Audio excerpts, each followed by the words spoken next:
So today we are extremely excited to introduce you to the We Belong Here and So Do You panel discussion.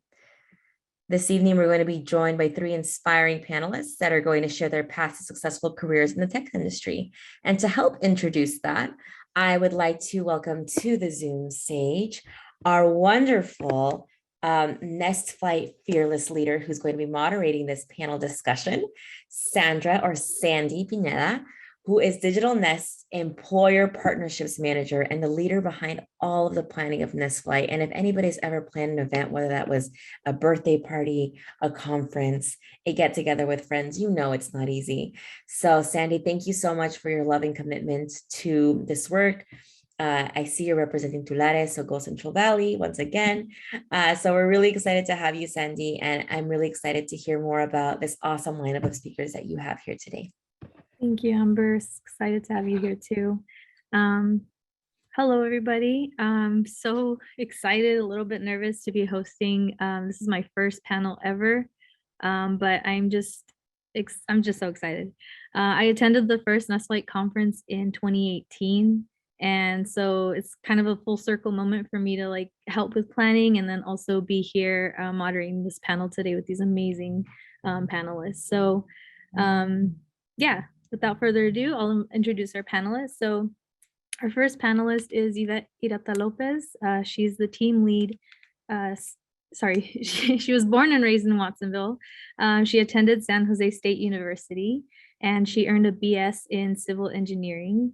She's currently a team lead and the sales development representative at Twilio. So if you could join me in welcoming Yvette Ireta-Lopez. Our second panelist is Jenny Wong. Jenny is also from Watsonville, and she earned her undergraduate degree at UC San Diego, and she is currently a software development engineer at Goodreads.com, which is a subsidiary of Amazon. And our final panelist is Ruben Dario-Villa. Ruben was born in San Jose, and he's a resident of Gilroy at the moment. He attended Santa Clara University, and he's an art director and visual designer at Google. And for the joy of being creative, he runs his business, Fuchila Fresheners. So let's give them a round of applause for being here, for being open to sharing their stories. Before we get into our questions, I do want to say, audience, whenever any questions come up for you, feel free to drop them in the chat as we go, or you can send them to some of our Nest Flight staff that's on the chat. We'll be opening up some Q&A towards the end. And I believe we're waiting on one of our panelists, but let's kick it off. So again, thank you so much for being here, for being open to sharing your stories. We're excited to have you here. All right, to get this panel started, we would like to know a little bit more about each of your roles. And so I'd like to challenge you to take a minute to share a brief kind of overview, if you like, about a day in the life of Ruben or a day in the life of Jenny. And if not that, maybe a favorite project that you've worked on, just to give us a little bit more insight into what you do.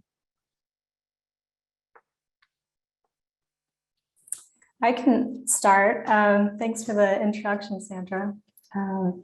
At Goodreads, I'm on a team called Evolve, and we own the book page on Goodreads, the catalog, and services and APIs that power the reading journey of our users. So on the site, for example, you could shelve a book that you're reading, or mark that you're currently reading a book. So my team is in charge of that. I'm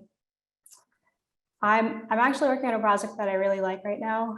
We're working on a UX overhaul of that book page, and I get to work with designers, and I get to work across the stack and work with modern tech, and so that's very awesome.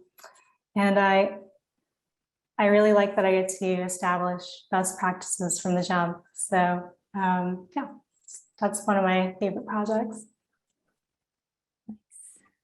And before we move on to the next panelist, Yvette, we're just asking if you could share what a day in the life of Yvette looks like, or one of your favorite projects that you've worked on, just to give us a little bit of insight into what you do. Oh, you're muted. Sorry. As Sandy mentioned, my name is Yvette and I work at Twilio. It's a cloud communications platform in San Francisco. So a day in the life is mostly just I talk to customers all day and communicate with my teammates a lot. So it's a lot of communication. That's most of my job, is being on the phone, communicating via email, communicating via Slack, different channels and platforms that we use internally.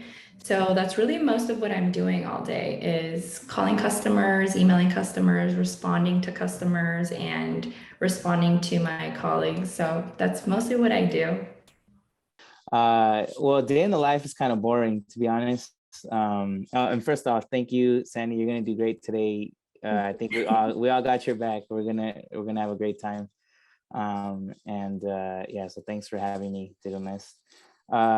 So yeah, day in the life is boring. It's just to be honest, it's got, you got your emails about meetings and meetings about emails kind of things, but the things that I really care about is when I get to connect with my coworkers and actually get to work, so like co-design time, a meeting that was supposed to be just one person presenting turning into like a jam session between a bunch of folks. And like we use Figma, which is a design it's a design tool which is web-based, so it means like everyone can design at once. And so we get to jam together and use that time to really like put our heads together.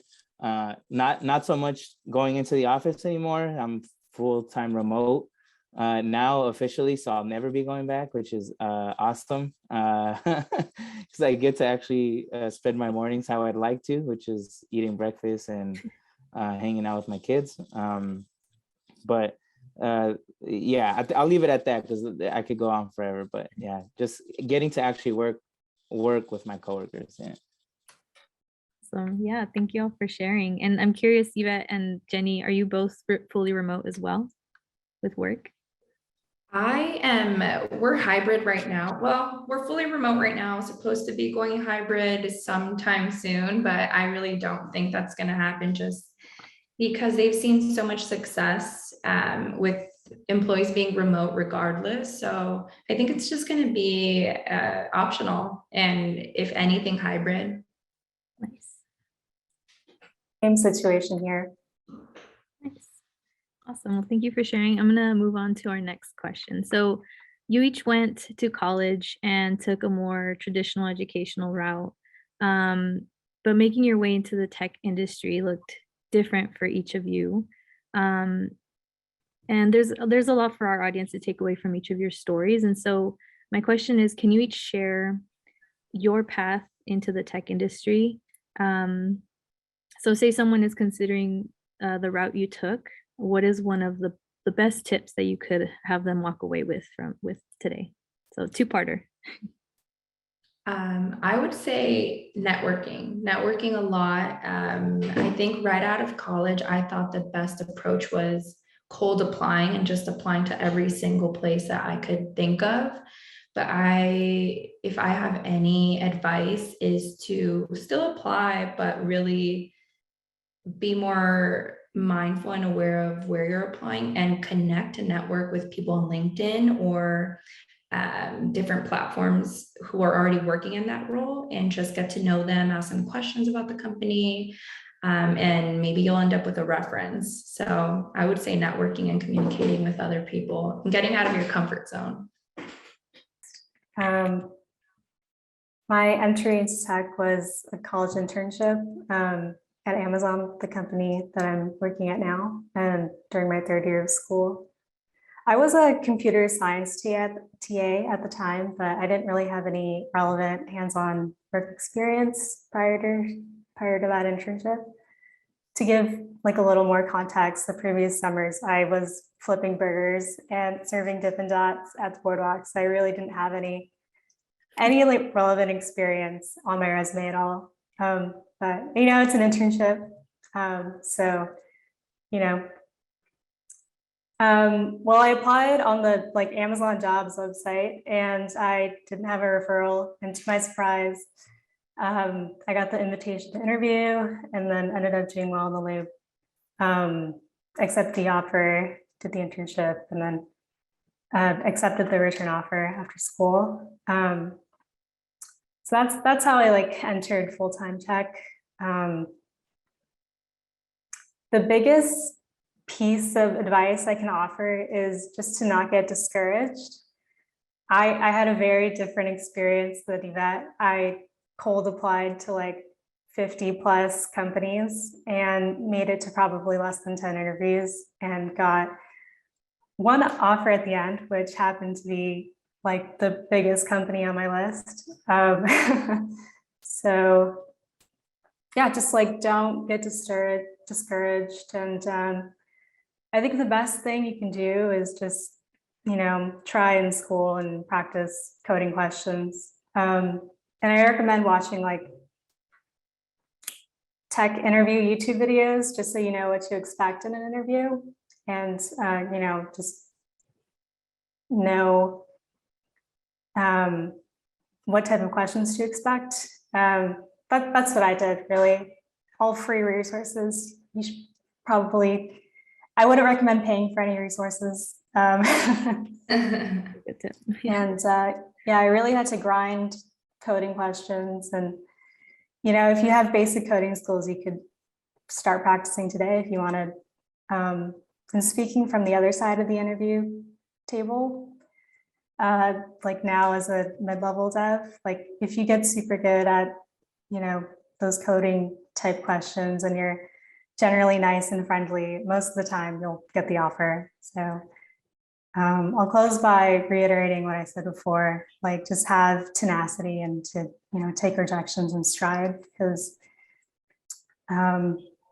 these interviews aren't easy.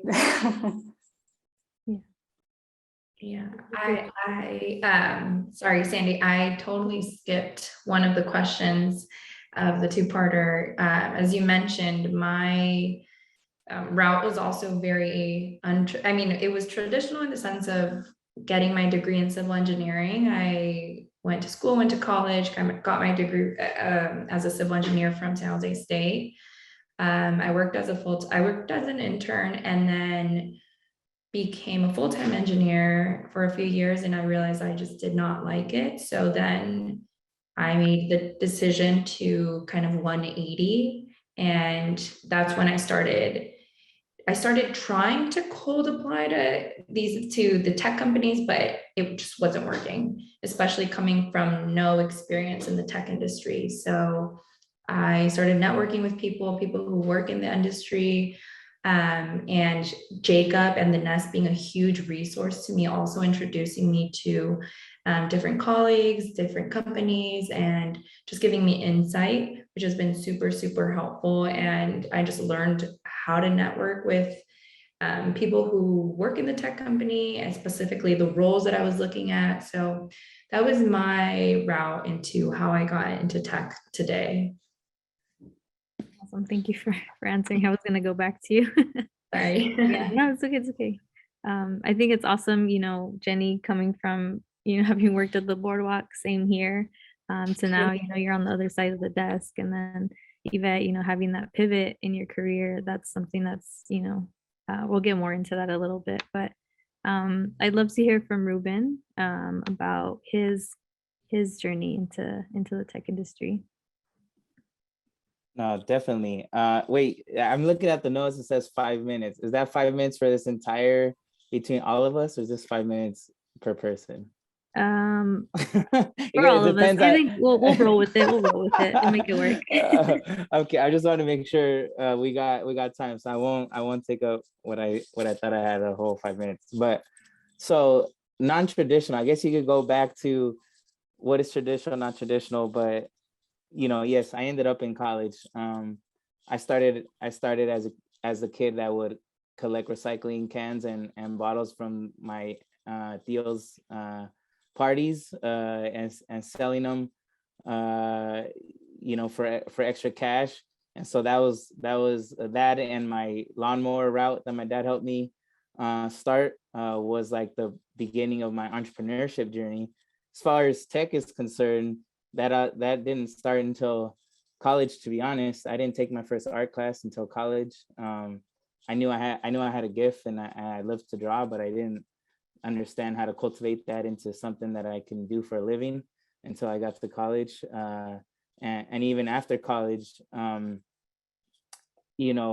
graduated in 2010 from Santa Clara University, which was into not a pandemic, but a recession, which was the biggest thing in our generation at that point. And there was a scarcity of jobs, and it's sort of like, my parents lost their home. It was just a whole lot of stuff happening. I applied to DreamWorks Animation to get my, like, what I thought was my dream job. Got denied. I said, okay, well, if I can't get a job, then what if I go to grad school, do something at grad school, and also got denied from grad school. And I said, okay, well, if this is not it, then where do I go? And you would think, I had like, a full circle moment. I ended up at a small marketing company where I was the only designer, making $8.50 an hour after graduating college, and what I learned from that point was to stay humble, because now looking back, it all makes sense. And just like Michael Tubbs mentioned earlier, looking backwards, it makes sense, but looking forward, it doesn't at all. And so I was thinking to myself, I didn't understand yet why that was going to be of service to me later. At the moment, it did just fire me up in terms of, like, I can't stay here forever. I got to actually be able to survive. So let's get out of here soon. And with, zero network, in terms of, I'm a first gen, child of immigrants. So definitely zero corporate network, and, applying just like Jenny and Yvette mentioned, just, I applied on monster.com and Career Builder, which was like big at that time. It was blowing up. So I was able to apply to hundreds of jobs, just hoping that one of them would hit me up. I ended up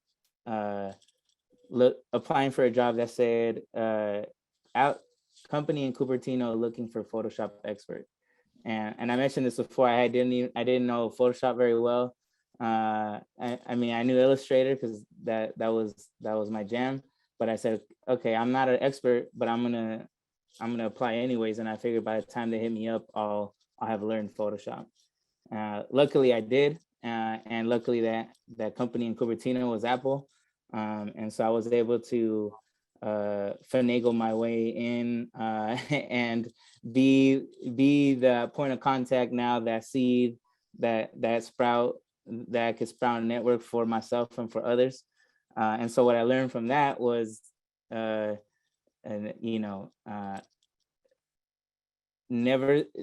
filter yourself out from any job that you think you're not capable of. Let them figure that out for themselves. And if you somehow get in, do honor that opportunity. So that's kind of, I'm still riding the wave from sneaking my way into Apple many years ago. So hopefully y'all could follow.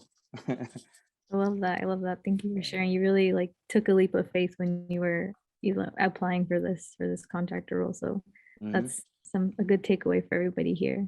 Sometimes you gotta take a leap of faith. I love that each of you had your own, unique experience for getting into the tech industry. It shows that there's no like formula or perfect path to getting there. And I think about our conference attendees who are like getting ready for their job search and are considering a role in the tech industry. Now they're getting to walk away with some of these great tips that y'all just shared. So hopefully, it'll help them navigate their path a little better.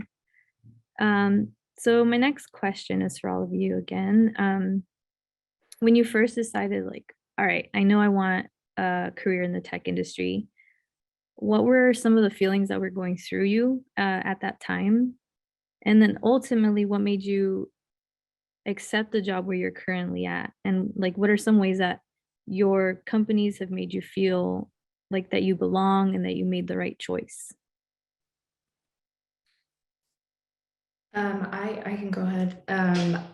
I think first and foremost, I was really scared. I was really nervous. I really lacked, I guess, confidence in the sense of making that transition, not having any background or experience within the tech industry.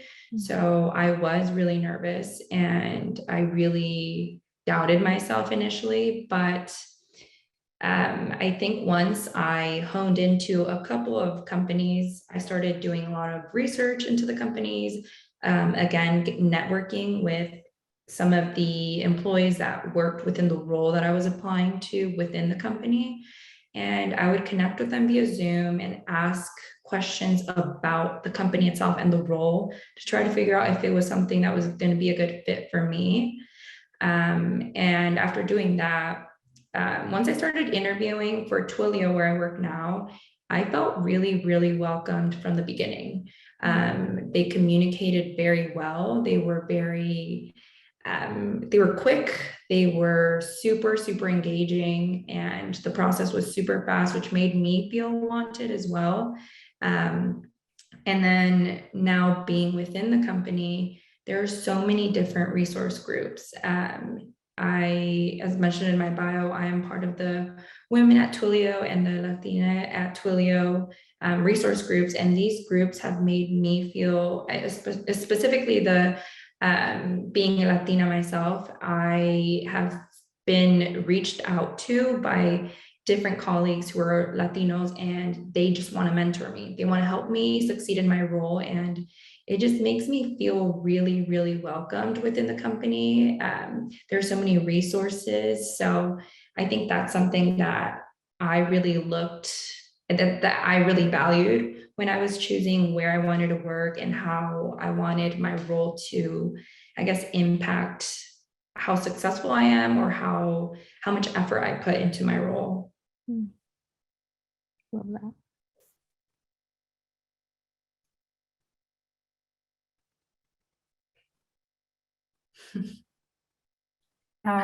For me, I actually had like a number of job and team changes before I found myself at Goodreads. In that time, like every time I changed a job, every time I changed my team, it became increasingly clearer to me like what I liked and what I didn't like. And so when I was ready to leave the Soundtrack by Twitch team, the team that I was on prior to Goodreads, like I was definitely really selective about what my next move was going to be. Like I knew I wanted to work with a more diverse group. I wanted to work with an empathetic manager. On the technical side, I wanted to work on a web app, full stack, something customer facing. Basically, I had like a laundry list of criteria to hit. And when I interviewed at Goodreads, everyone was very kind to me, spoke super enthusiastically about the company and about, you know, they're all like book people. So that was cool. And I really jived with like the company tenets of Goodreads and like their company mission to, you know, get more people to read, bottom line. And my favorite thing was one of the company tenets is actually like to be kind and to be honest to people. And I think respect really is at the core of what I learned I value most in a company. And, you know, in the time that I've been here, I've been promoted. I've been named a team lead. I've been given like so many opportunities to grow and, you know, learn what I want to learn. And that to me is how my company like shows me that I belong. So finding a company that will let you grow in the direction that you want to, you know, is super valuable. Great, thank you for sharing. I'm noticing a theme here on like, you know, that first interview, like paying attention to how they respond to you. And it made me think of like when I first interviewed for the Nest a little bit over 4 years ago. Just the vibe that I got from the team, like I knew it was the team I wanted to work with. And so I'm still here. I still love my team. So I think that that's a big thing to pay attention to. But I'm gonna throw it over to Ruben. Of course. And could I just say, y'all are amazing.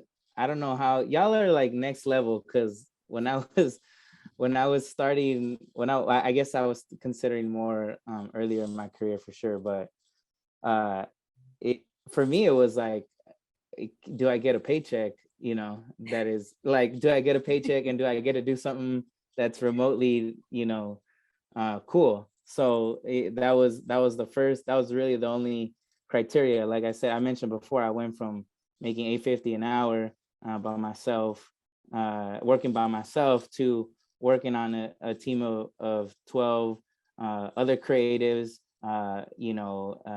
making $100K a year. That was enormous. That was huge for me, because I never imagined that I would even like 100K. Like, what the hell is that? Like, I never imagined that was like something that was possible for me. And my parents, like, we cheered, we yelled. It was like, that was it, and unfortunately my mom thought that I would be retiring 30 years later from Apple, and that is not how life would have it. I quit, and you're like, what? I quit 4 years later. The place that I thought was like the pinnacle of where I could go as far as a creative and designer, and I did it because I was no longer happy, So I realized something like the profit over passion tenet of like, what do you care most about? And I realized, like, there's something, I'm reading a book right now, they call it the tyranny of the or. Why would you choose profit or passion? Why not the genius of the end, which is both? And I think only now am I getting to see that that's possible, and I think that comes with experience and with confidence over time as well. But the reason why I ended up going to Google was because I had built a network, and I had already started my side hustle, Fuchila Fresheners. I was 3 months into it, and of course, again, I needed a real paycheck. I just recently married and needed to survive and make it out here in San Jose. And so a manager that I had worked with at Apple ended up going to Google and said, if you ever want a job, hit me up. I did. I was not shy about it. And it was basically meeting with him and the team, and I had the job. Like, that's how powerful network is. And so, never underestimate that power, because it was a contract role as well. So another reason why I think contract roles are beautiful is that you get in and you get access to the same network that everyone else has. Just what do you do with that 1 year or 6 months or the whatever time you have in that company to build your network? But now I see that what I really care about is obviously working from home, because I get to spend more time with my kids. So now if I ever leave, it's because, can I work from home? And that's basically what I care about. And can I work with cool people? So. Right. I caught a question in the chat, and I wanna acknowledge our audience, our awesome audience. Was there anything about the Apple or just being at Apple that made you unhappy? Oh, definitely. It was work-life balance was crazy. At least the team that I was on, there was such a culture that if you didn't really give yourself to the team like fully, that you were looked at as maybe like you're not really passionate about this. Are you really into this work? Like, if you're not showing up first and you're not leaving last, like we'd get side-eyed when I would leave at 7 o'clock at night. Like, oh, you're leaving early today, and it's like, what? You tripping? It's 7 o'clock? That's hell late. And so what I didn't know is that I didn't know there was something else. First gen folks, we figure it out, and we don't know what else is out there. So I'm here thinking this is how it's got to be at all tech companies or in corporate America. So, I watch movies just like everyone else. I assume this is how it works until I quit. and landed at Google that I realized, oh, there is such thing as different work culture, and work-life balance is actually like a thing that I have to take ownership of. And if the team won't allow for that, then it's time to move on.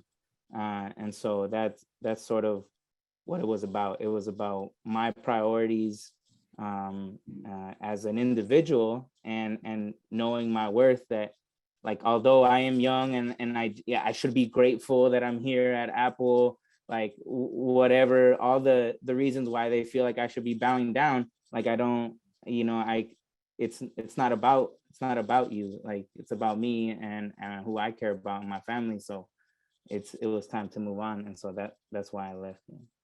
Nice. Yeah. Thank you. Thank you, audience, for bringing out that important point on work-life balance. I wonder if Jenny or Yvette, you have anything that you'd like to add from your I perspective? do.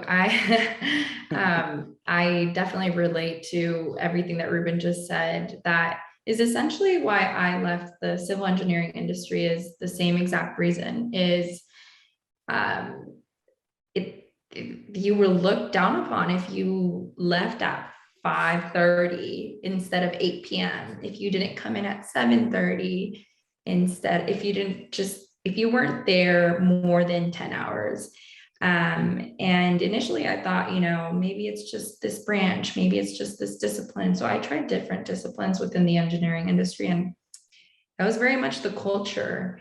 And you can't really perform your best at a job and stick around for hours and hours at a day if you're not passionate about it at all. If you don't even enjoy it, you're doing the bare minimum.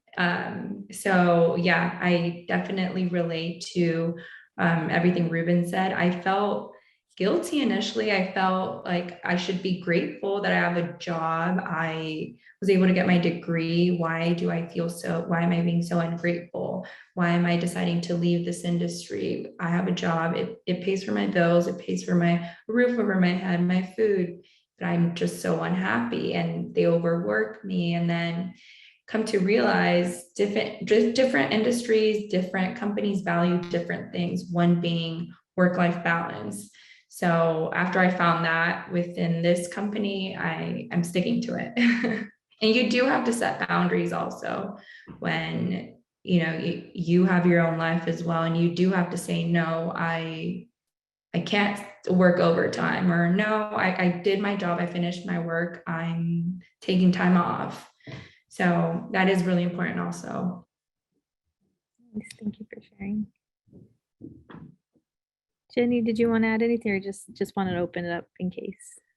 Yep, just +1, you should definitely set boundaries for yourself. I think like in the beginning of my like software engineering career, that was something I struggled with, but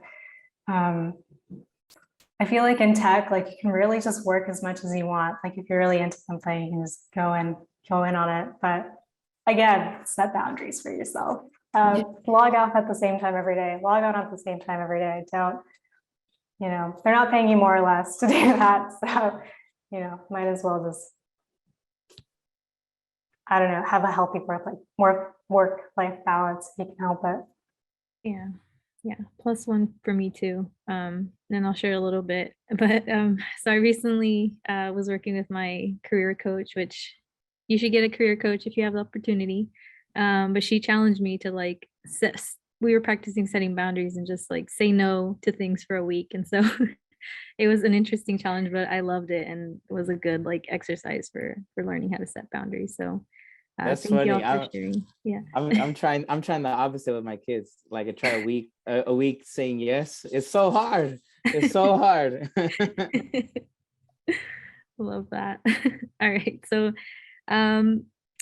let's move on to our next question. So these next questions are going to be unique to each of our panelists because at Digital Nest, we have 3 different career pathways, like Jacob mentioned. We have digital arts and technology, web and IT, and people, projects, and leadership. And so we picked our panelists because they each reflect, one of those pathways. And so my first question is going to be for Ruben, who is our creative.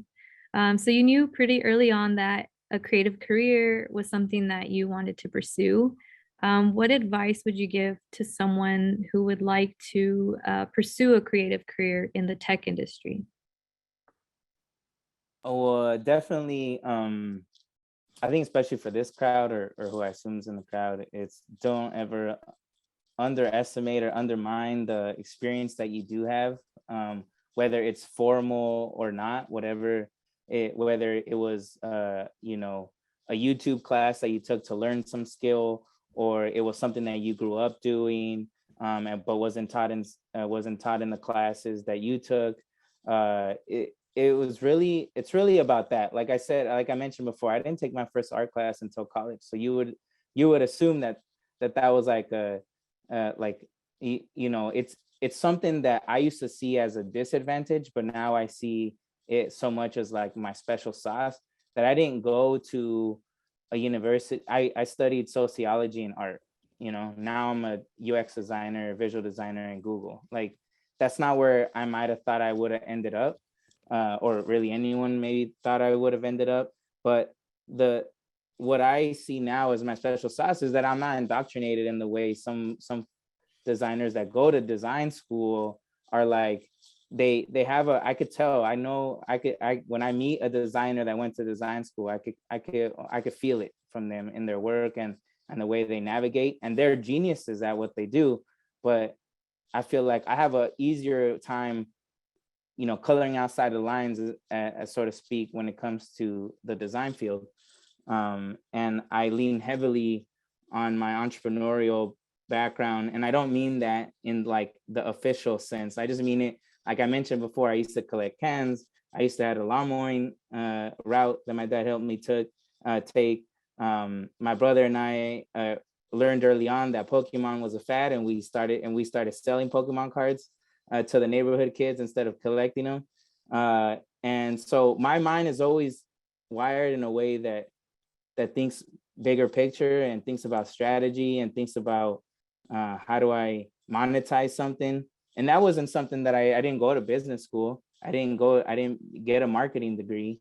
But now with sociology and with the creativity that came from art, I'm smashing those two together with sprinkling some knowledge of like a creative tool, and basically just making it work. Right? It's like I don't believe in formal training or you know, and of course also the myth of being self-made is a myth.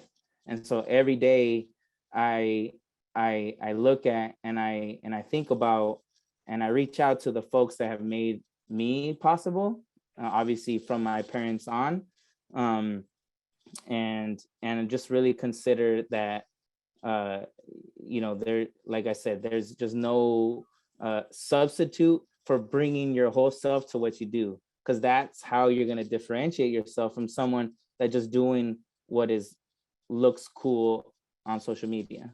So I would just say the only way you're going to stand out, and at first it might feel like weird and counterintuitive to try to stand out versus like try to do the creative stuff or have the creative look that everyone else has, is standing out, because it will pay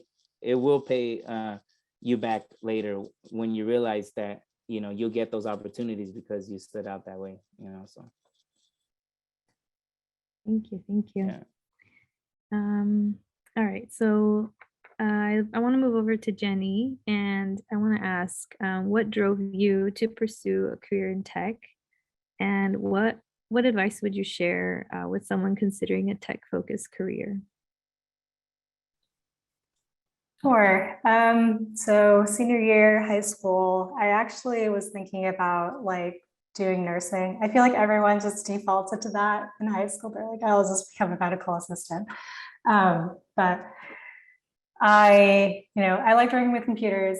I did some like tech stuff with Jacob in high school, and I wanted to make a lot of money. So I decided to give, like, I'm just honestly, computer science a whirl. Like, I had not really coded before. And I was like, you know what, let's give it a shot. And it stuck. So, yeah.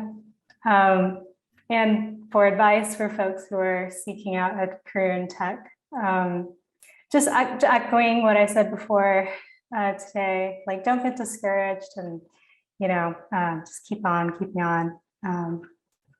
Try some coding questions.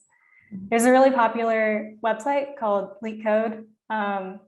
You don't have to set anything up. You just, go to the website to practice. And also recommend trying out some pet projects if you want. It doesn't matter if it's just HTML landing page for your browser that says hello to you every time you open a new tab, or if it's like a giant e-commerce website, like just try something out.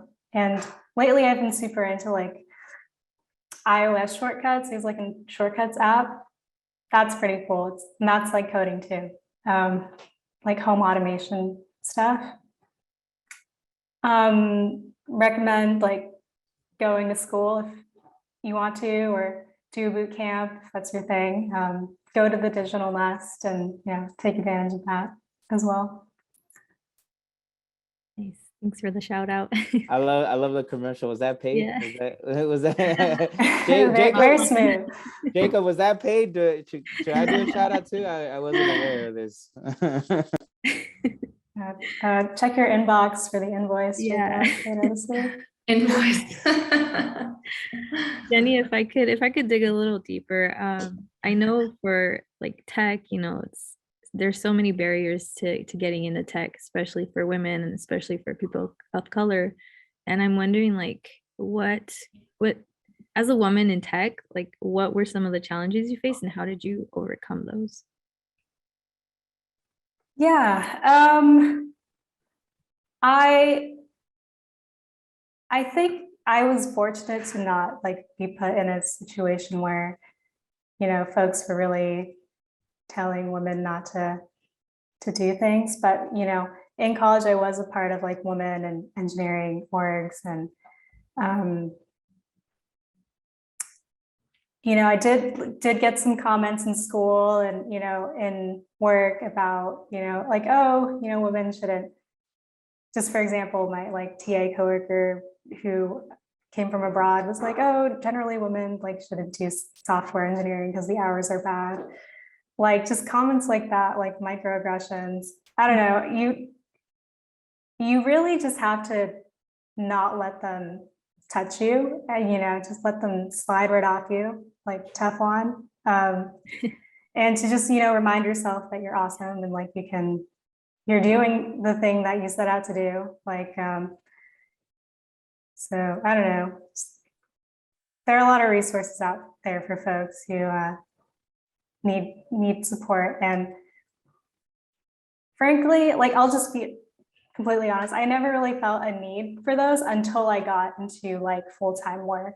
And now that I'm full-time, like I think those groups and the talks that they give are very valuable. So recommend leaning on those. Awesome. Thank you for sharing. And yeah, if anything, taking away from that is find a group, a supportive group when you're considering career in tech, like that can make all the difference. So yeah, thank you for sharing. All right, so my next question is for Yvette. You talked a little bit about this, but you're someone who dove into civil engineering with everything. You're like, this is what I want to do. And you decided to pivot. And, I think that happens for a lot of people. And so how has that pivot been for you? You touched on it a little bit, but if you could like go a little bit deeper. And what's one thing that you wish you had told yourself when you were going through that pivot, into the tech industry? Yeah. So to answer your first question, my pivot was the from civil engineering to the tech world is just the tip of the iceberg. I was very lost in high school, after high school, during college. In high school, I always knew I loved math. I was always really good at math, liked science. But I also was really interested in psychology. So I went off to UCSC right after graduation for a year, studied psychology and thought, what the hell am I doing? I have my own issues. I don't see myself being a therapist or a psychiatrist or anything, or going to school for so long. I hated reading and writing for school. I was a numbers person. So I went back to community college. I took my time just taking my GE classes, taking math classes, accounting. I took a software engineering class also, Jenny, trying to figure out if I want to do software engineering. I was really lost, and it took me about 4 years at Cabrillo to finally, I had a plan with my counselor. I talked to my counselor a lot, very often, and she kind of suggested, well, you like math, you like science, physics, why don't you go into engineering? So I wouldn't say I went into engineering because I loved it or because I was passionate about it. I thought to myself, well, it's a good paying industry. It involves a lot of math, a lot of science, which I like, so I'm going to try it.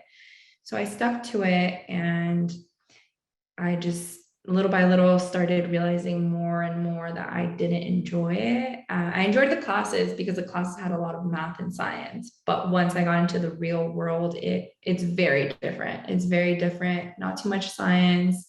I mean, not too much math, a lot of science, but it's more conceptual, of course. It's the real world, and I just didn't really enjoy it. During my classes as in civil engineering, I felt so much like Jenny described, as I was surrounded by males. In a class of like 60 people, there were maybe like 4 or 5 women, and I felt very out of place. I felt looked down upon. It wasn't a good feeling, but I feel like that helped me become more resilient.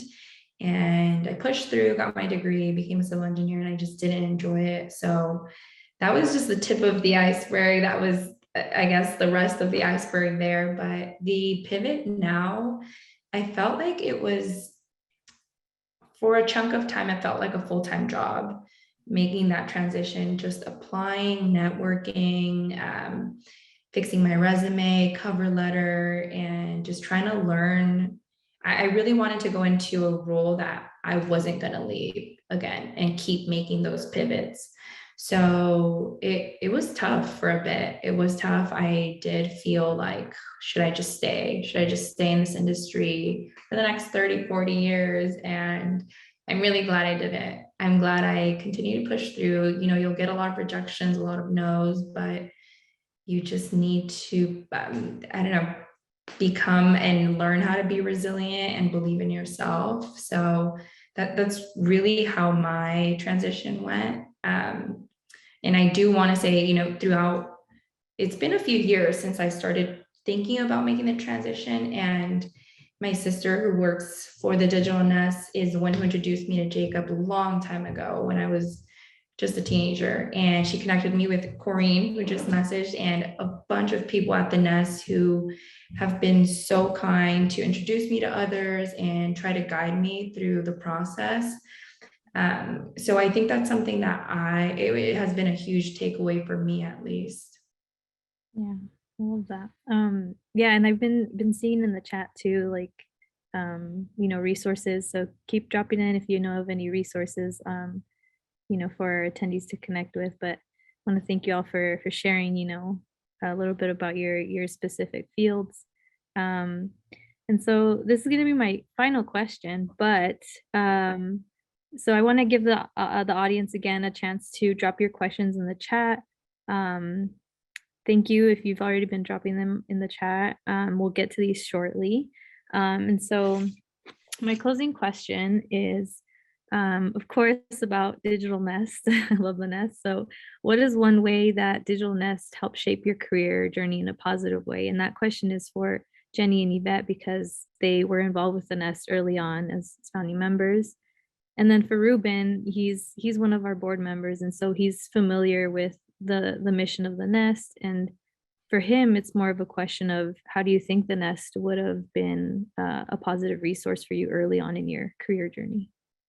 I would say since the beginning, I started going into the Digital Nest with my sister when I was still in high school, and I would go do my homework there or use the computers, the laptops. And then once I kind of got out of high school, I remember breaking my laptop, or something happened to my laptop. It got stolen, and I just didn't, I had to keep either going to school or going to the library or borrowing my sister's laptops. And the Nest provided me with a laptop, a lender to do my work, to do my homework, which was super helpful. Another way the Nest has really helped me, as I mentioned before, is just being resources, connecting me with colleagues and companies that they are connected with, and really just helping me learn how to network. And also being part of the Nest flights in previous years. I've attended the Nest flights as an attendee too, and just getting to hear people's stories and feeling like I'm not alone within our community, and I'm surrounded by people who are in the same place, who want to go into tech. They're not really sure if they have the resources or the knowledge to do it. So I think the Nest has been extremely helpful, not just for me, but for the whole community.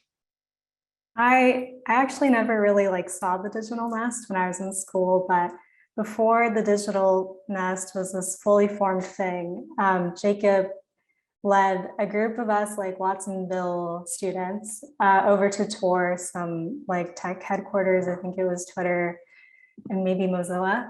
I remember thinking, good golly, these offices are super nice, and wow, these engineers, they get to wear sweatpants to work and they eat free catering and get all these free drinks. I was like, you know what, I'm a coder now.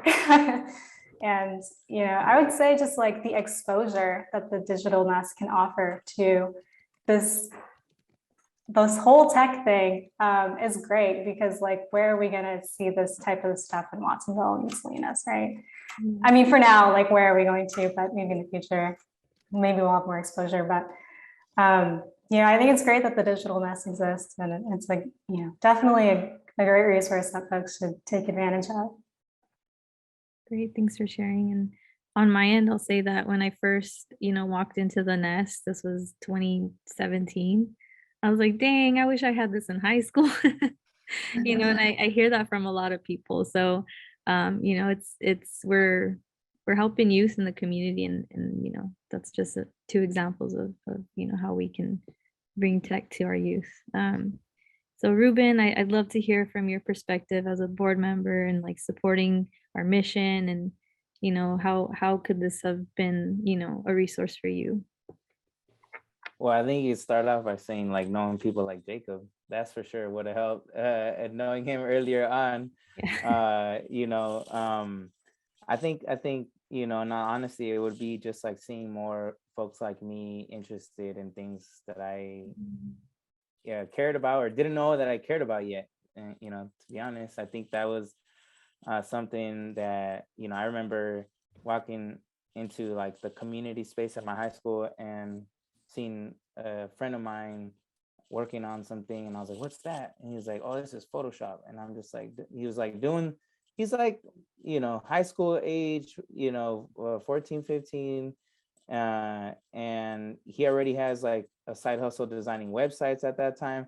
I'm like, it's just blowing my mind. I was like, how do I get access to this? At home, the computer is hella slow and it's for everybody, and all I really want to do at home is just play video games. So it would be cool if I had access to tech where I could actually get work done, a space that was dedicated for folks like me, where I could build community, because like I mentioned before, community has been everything for me, and because community has given me everything, I now want to give everything to the community. And so it's this symbiotic relationship, that now,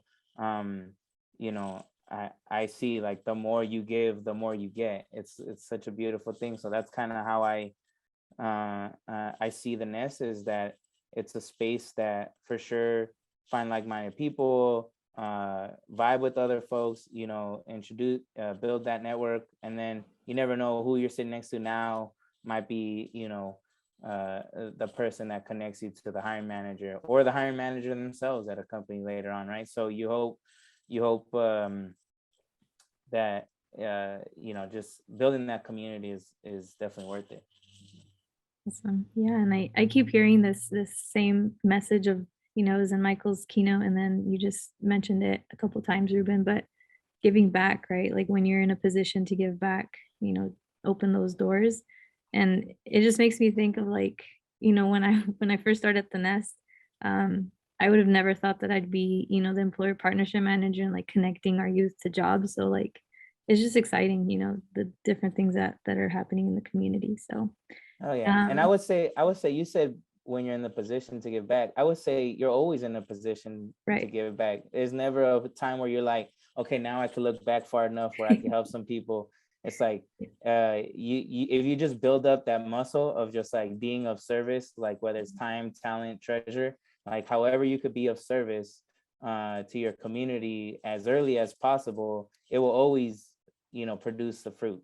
It will always produce fruit. So I would say, there's never like a specific time like, okay, now, I'm 34, I've been in tech for a few years, I could look back and it's time for me to be of service. Like, no, like it's just something that I just, just build it up, just make it a part of your life, Yeah, love that. Awesome. So thank you. We're getting some questions in the chat. I'm also getting some questions on the back end, but let's start off with Citlali. Citlali's question is, and this is for anyone, how do you find your community and spaces when you don't really feel represented in them? I think for me, at least, the last time I felt this way was when I was in school, surrounded by male engineers, or most males who were trying to become engineers. And most people in the class were not brown. They were, most people were not of color. They didn't look like me. They were mostly male also. And feeling really out of place, you just have to, if you can't find it within, I guess, the community, you have to, the way I went about it was looking for it outside. Is if I can't really find many, I guess, people to rely on or become friends with, or really build a relationship within, I looked outside. But I did, as much as I wanted to, I tried to become friends with more of the females, because I felt like we all felt very out of place. And we kind of just saw strength in our numbers, in our, it was just a few of us, but we felt like if we stuck together, we would be okay. So it just, you kind of have to, when you don't feel like you belong or you feel out of place, you have to get out of your comfort zone and make that space for yourself and for others. Yeah, +1. I highly recommend, like, if you feel left out, you should find someone else who probably feels left out, and just, band together so you're not left out anymore. All of my closest work friends are like women and people of color. So yeah, and in college too. So definitely recommend that. I love that. That's in the same vein. It's been like, if you don't feel like you fit in or there's not a place for you, like build that space for yourself. And what does that mean? That means, like y'all are saying, reach out to other folks that are like-minded, reach out to other folks that have similar backgrounds, or come from a place that, maybe there's more, they have a certain level of empathy for your experience. And I would say I've been very blessed to be able to build that kind of culture at Google. I've been blessed to work with amazing leaders, like actually Amber, our MC's fiance, while at Google for many years. And what we did with Ola was, Ola is the Latino or Latinx ERG at Google. We built it from 4 chapters when I arrived, there was 4 chapters in the United States, to now 35 plus chapters worldwide. And so Latinos are everywhere. So if you didn't know that already, hopefully you know now. And especially within the Google space, like we wouldn't have been able, if we would have said, oh, Google's not a place where I belong and then I leave, I'd rather create that culture there. And so that the next person could show up and be like, oh, okay, there is room for me here. There's space here. So I would say if you happen to be the pioneer in that space, then, you know, like I said, respect that responsibility. Great, thank you. We have another question from Lisandro is how long did it take you to land a job in the tech industry? Y'all mentioned it a little bit, but we're talking like years or months. How long was that journey for you? I would say for me, it was close to a year. And I'm including when I decided I was going to make the change to kind of just starting to look online and then actually taking action, applying, networking, interviewing. And it wasn't every single day. So I would say I prolonged it for a bit up until I got really just ready, really unhappy and really ready to leave. So it can be as long as you make it out to be, depending on your efforts, how much, you know, experience you have as well, but also how much you're networking, how many people you're meeting, and things like that. Yep. I was in school for 4 years. I think like the interview process, or not the interview process, my like preparation for interviewing, that spanned probably a few months, and then maybe like 1 month of super intense coding question grinding. So it, you know, you know, if you're trying for software engineering, my recommendation is to interview at a couple companies and see like where you think you stack up, and then calibrate your level of preparation and how long you want to plan to prep for based on that. I mean, I guess the question prompted a question for myself, which is like, what is this person curious about? Or do they feel like they're behind in their schedule? Do they feel like a certain level of insecurity because maybe they've been working for X amount of time, and although you know, Yvette, Jenny, and I could share what our experience is as far as timeline is concerned, I think what you have to do is just have confidence in your pace, whatever your pace is. If you're chipping away day by day, you got a full-time job and you're also trying to get into tech, that kind of thing, like it's going to be different for you. So I'm more hesitant to just give a time frame, because I feel like it comes from a place of like, it, you know, well, if I don't fall somewhere in between the timelines that these presenters say, then what does that mean about me? It doesn't mean anything. So just keep doing what you're doing. Yeah, if you want to count from when I graduated high school, it was more than a year. I graduated high school in 2012 and I just got into tech last year. So it's an idea. And that's such a good point, Ruben. I mean, everyone's on their own, you know, unique journey and unique timeline. So that's just good point. And then let's see. So we have another question. We have time for a few more questions, but how important is it to gain professional experience during your education in college? What was that? Can you repeat that again? Yeah, the question was, how important is it to gain professional experience during your education in college? And then to add a little bit, this person mentioned that it's been heavily stressed for them personally, you know, to get an internship while you're in college. And so if you could offer some insight into that. I would say it is very important. I interned for about 3 years while I was in college, and I was able to get a full-time offer right out of high school.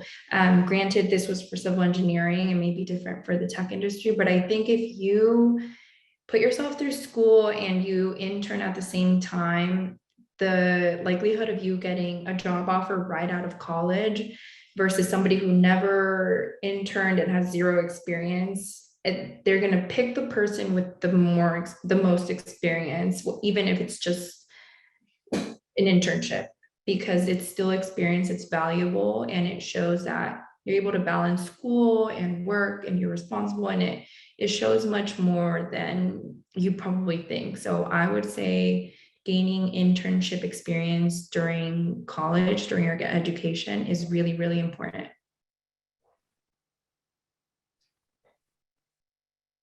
Sure, I like to echo that. It's definitely important, and I feel like even if it's a non-traditional in the sense that it's not like at a company that that has hundreds of employees or what have you, like I've always leaned early on. I learned to lean into a freelancer as a title. So like and I found my clients who needs some business cards, who needs a website, who needs a logo, t-shirt companies galore, everyone wants to start one, like help someone do that, build up your own experience, right? And if it's not in the creative field, then I feel like there's no substitution for actually collaborating with folks. So if that means you got to get your friends together to do something, then that's what it means, and then you create a website, you make a website for the thing that you're doing, the group that you're with, you're official. So just do that, that's your internship right there. Nice. Yeah. Yeah, +1 to both of those comments. It's important, but it's not the end of the world if you can't land an internship. Honestly, just get your friends together and make your own startup, or work for a real startup that pays you peanuts, but you'll get experience. Nice. We also have in the chat volunteering opportunities. Great way to find connections. And I also want to take a moment to shout out a panel we're having tomorrow. It's called Trailblazers in Tech. That's going to start at 10:30, and the panelists there have more of a, some of them have a more non-traditional route into how they got into the tech industry, and so they're going to dive, into that a little bit more. But yeah, thank you for sharing, about the importance of that educational route of a traditional route of education, and getting an internship and having that experience. So all right, so we gotta end the panel. I thought we had time for a few more questions, but we gotta move on. But I just, I want to thank you all so much sincerely for being here. I know this means so much to attendees to have you all here and sharing your story so openly. So if you could all join me in giving them a round of applause for sharing today and being here. But yeah, thank you again, panelists. Thank you, audience, for your amazing questions. Thanks for having us. Thank you. Thank you very Thank you. much. Yeah, make sure you attend all the sessions. Yes.